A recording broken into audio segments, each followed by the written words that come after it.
Call of Duty's ungodly download sizes are finally getting smaller.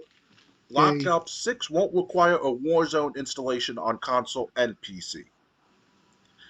Activision has heard the bowels of pain every time someone tries to download a new Call of Duty game, and the publisher is finally doing something about it.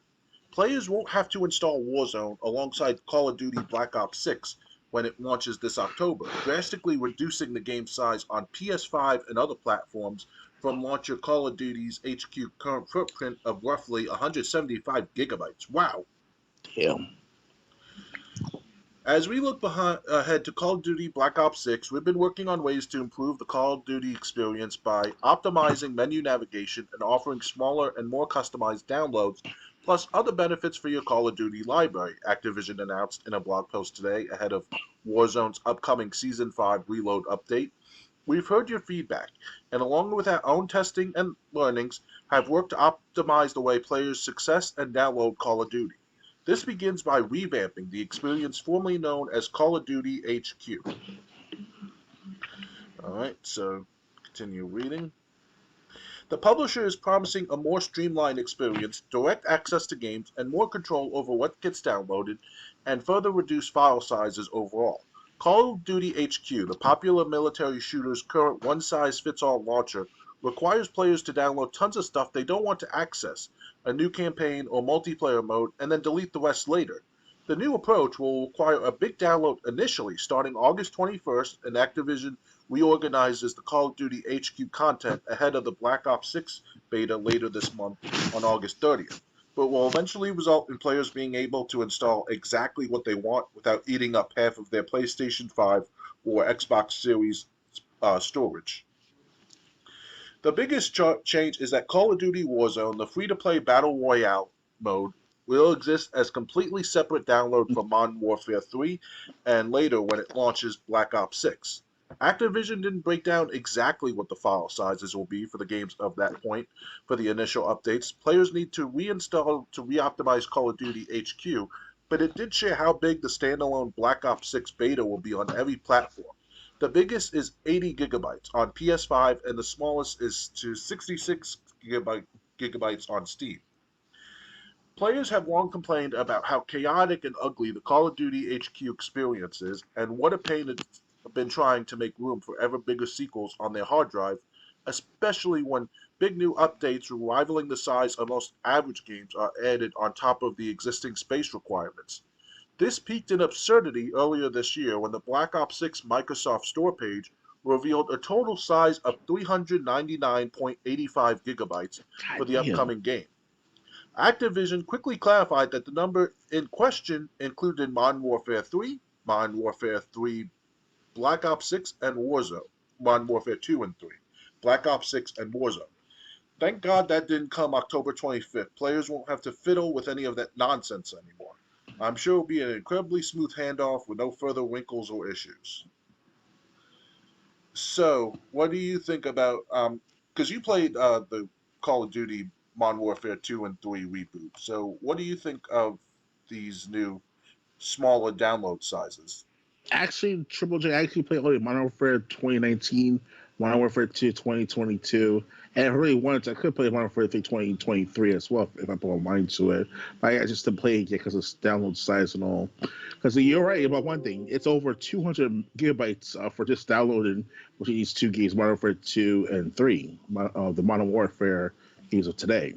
And I'm telling you, man, it's fucking a nightmare if you try to put everything, all the Call of Duty games together, like the Black Ops 2020, with Black Ops Cold War, Modern Warfare 1, Modern Warfare 2019. No, it's a fucking nightmare. And just like you said, it was over almost 400 gigabytes for all these games. It's Yeah. ridiculous, man.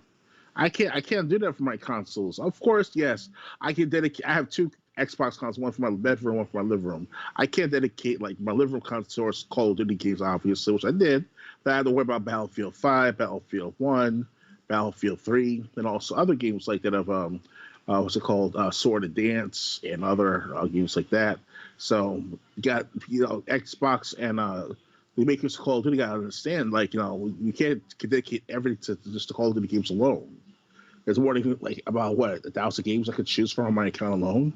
So imagine that with the average, customer base, consumer, the average gamer, probably have like more than like 200 games to choose from, and they don't want to be like spending how much money in external hard drive space just to play Call of Duty games, So Yeah, I mean, that nearly 400 gigabytes. That's over half of an Xbox. Well, I'm using Xbox One. Xbox One, the base model that I got back like almost 10 years ago. half a That's terabyte. no, my Xbox One size actually was 747 gig point 7 gigabytes when I first got it. Okay. Um, but 400 gigabytes, that's more than half for 4 games. It's it like you said, it's ridiculous how I can't believe how big these file sizes have gotten. Um, And it's not just Call of Duty. It's also the games in general too. But actually, be AAA titles like that. What's it called? Halo. I mentioned like Kane and Lynch. Well, not Kane and Lynch. Like basically those type of style level of games, those blockbuster games you see over the last 10 years at least on Xbox One alone. So those games you got to worry about too. So yeah, but I mean, could you imagine this? I mean, could you imagine could you imagine this like a 300 gigabyte game um just like waiting to download on release day or the night of or the night before release night? It's like you're gonna be the whole day of release day is just gonna be downloading the game. yeah, especially if you're a brand new gamer to Call of Duty itself, good luck trying to download all three games: Modern Warfare, Modern Warfare 2, Modern Warfare 3. Yeah. Um, so uh, again, just better to go back to retro at this point. But Oh yeah, also, I really don't think Modern Warfare 2 or 3 remake is, from a campaign standpoint, is better than the first Modern Warfare 2 or 3 that we got back in during the 360 days. oh yeah, And there you didn't have to download a game and wait 10 hours, 20 hours to try it out. So, yeah. The disc and everything else between. yeah, so um, just wow. I mean, I couldn't believe those file sizes when I saw it.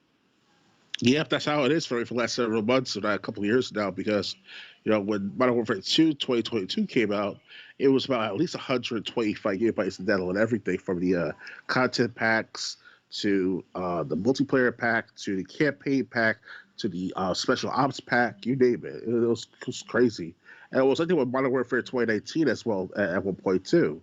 So imagine that game too. So Yeah, but I mean, the whole the whole appeal, or the only appeal really left, um, is you can play your Xbox One or your PS5 or PS4 at this point, or Xbox Series, and you can have like a whole bunch of games to choose from that you don't have to get up and like with your PS2 or your N64, where you have to switch out every game every time you want to play something different.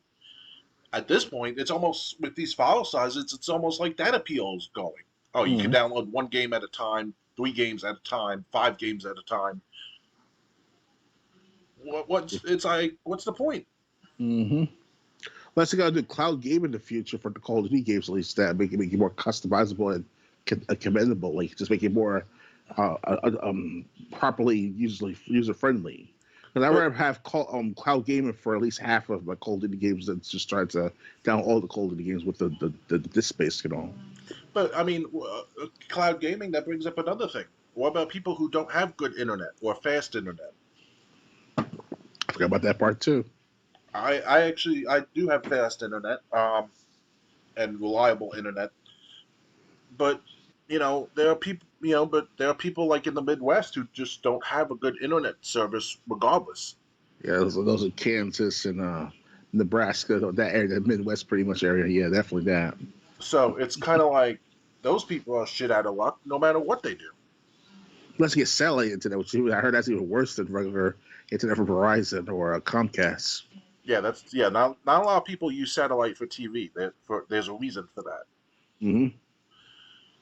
So anyway, at least the Call of Duty sizes, they're finally bringing them back to something that's somewhat manageable. All they have to do, Triple J and guys out there, all of them, what Microsoft the Call of Duty makers, anyone with any game with like a large disk space can have it compressed the crap out of it. Like update the systems, update the consoles, update the disk space altogether, and then within a matter of a few weeks, from now, it will work well. But if they better put their mind to it though, right now, to fix that matter for future games.